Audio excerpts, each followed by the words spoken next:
So about a month ago, I did an unboxing of some new analog kendama setups, and in today's video, I'm going to be going over these setups, be going over my impressions for each one, and just kind of give some more detailed thoughts on each setup and what it kind of excels at. Now I'm going to talk about this setup here that is kind of the inspiration for the title of this video. This is the 2B shape from Analog Kendamas in a beach ken, full beach setup actually, with that untitled colorway. Now my initial thoughts about this kendama was that I was going to use it for taps, juggles, late ken flips, kind of new gen tricks like that, and that's kind of what I've been using it for. I did unlock some decent kind of juggle progression and tap progression with this thing. If you aren't following me on Instagram, go do that right now, because that's where I post most of my clips and where you'll see kind of just my progression with kendama. So I got 4 tap, late jug, late 4 ken, and then 4 tap, jug, spike. So I was pretty hyped with that. That's a pretty big milestone tap trick that I got on this. And I also did get triple lunar tray, which was a first for me, of course,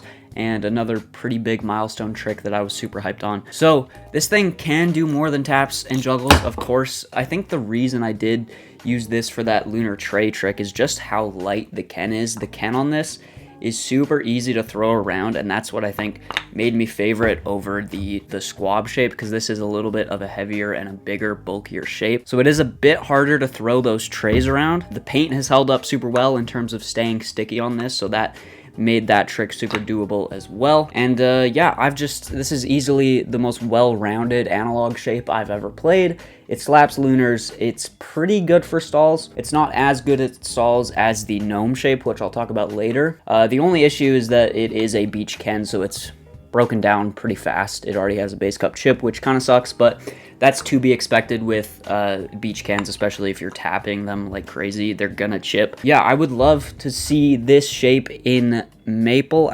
I'm not sure if they've done that already, but getting this shape in maple would be awesome, just to play it and have it a little bit more durable, because like I said, the actual shape itself is fantastic and I absolutely love it. And actually the kind of surprise kendama that I didn't expect to jam that much, I expected to jam this one the least, but I've maybe jammed it the second most behind the 2B. This is the Gnome. Again, full beach.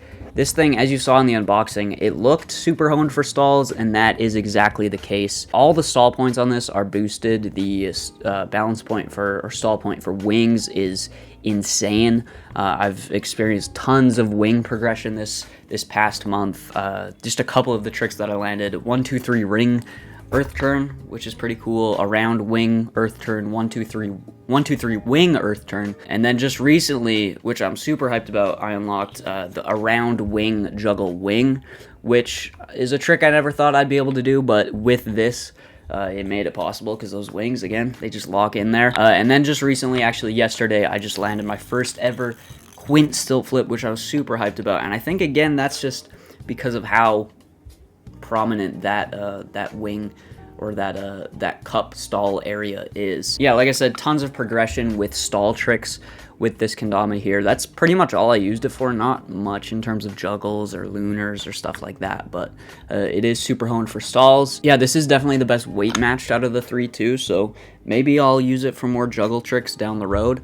And it's lasted me longer too, because I haven't been tapping this thing like crazy, so I don't have any chips on it yet. It's in better condition than the 2B, definitely, because I've been a little bit less hard on it. So yeah, again, the sticky paint on this is still holding up really well. That's one thing I'm loving about these kendamas. I mean, Analog has always had really good ET paint, but I feel like, I don't know, something about it, it's lasting even longer in my opinion, and it stays sticky for super long. So yeah, I'm loving the Gnome. Definitely the 2B and the Gnome are the most I've jammed. And then we have the Squab shape here. Like I said, this thing's a bit bulky for me. It's a bit too big for me. If you have bigger hands, this is obviously a kendama that makes sense, but I have pretty small hands, so it just, I don't know, I don't find myself playing this that much, just because it is kind of hard to throw around and it's just a little bit awkward for me to play. I haven't really played this that much. The little bit that I have played it, the lunars do smack, but yeah, again, it's just kind of a size thing. Again, that's just a personal preference, and it's just really dependent on your hand size. So if you have bigger hands, this is definitely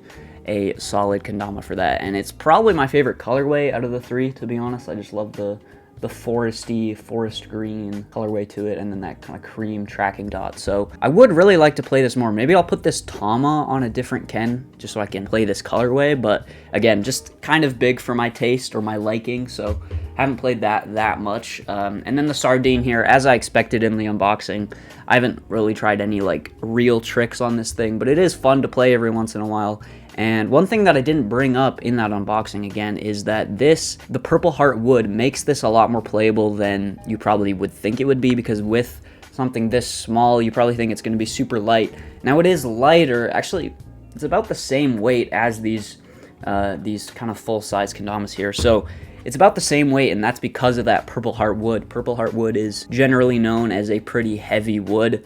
So that makes up for the size difference. When you're playing this thing, it doesn't feel like you're just throwing around a tiny little kendama, and it doesn't make it feel like it's impossible to do things. So that Purple Heart wood really adds a lot of weight and makes it feel substantial in your hands and like you're actually playing something. So yeah, this thing's fun. Like I said, I haven't jammed it too much, but when I do, it's a lot of fun.